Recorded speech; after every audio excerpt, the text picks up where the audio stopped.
रवि और उसके दोस्तों का ग्रुप एक दिन जंगल में ट्रैकिंग के लिए निकला।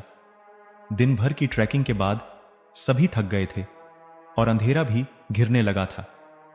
तभी उन्हें जंगल के बीचों बीच एक पुरानी जर्जर हवेली दिखाई दी। उस हवेली के बारे में गांव में कई कहानियां प्रचलित थीं, लेकिन थके हुए दोस्तों ने फैसला किया कि रात वहीं बिताई जाए। हवेली के भीतर कदम रखते ही एक अजीब सी ठंडक और अंधकार का एहसास हुआ। दीवारों पर पुराने चित्र लगे थे और फर्श पर धूल की मोटी परत जमी थी। रवि ने अपने दोस्तों से कहा, चलो यहां पर आराम कर लेते हैं, सुबह होते ही वापस निकल चलेंगे। रात का खाना खाने के बाद सभी दोस्त अपने अपने सोने की व्यवस्था करने लगे।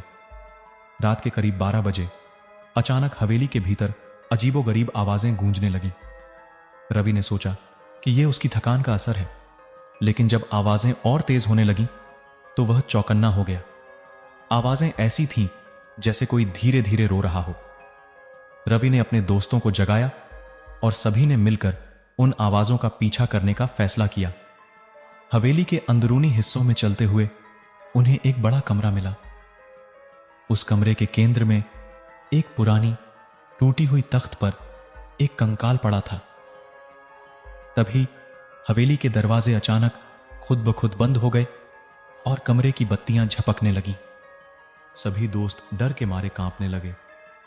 अचानक उस कंकाल की आंखों से लाल रोशनी चमकने लगी और एक भयानक आवाज गूंजने लगी, कौन हो तुम लोग? यहां क्यों आए हो? डर से हक्का बक्का रवि ने साहस जुटाकर कहा, हम माफी चाहते हैं, हम सिर्फ रात बिताने के लिए यहां रुके थे। भयानक आवाज ने कहा, यह हवेली मेरे श्राप का घर है, यहां से तुरंत चले जाओ, वरना तुम भी इसी श्राप का शिकार हो जाओगे। दोस्तों ने तुरंत वहां से भागने की कोशिश की, लेकिन दरवाजे नहीं खुल रहे थे।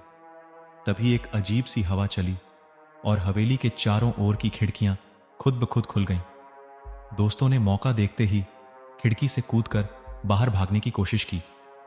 रात का अंधकार और हवेली की डरावनी परछाइयां पीछा कर रही थीं। किसी तरह सबने भागकर जान बचाई और गांव पहुंच गए।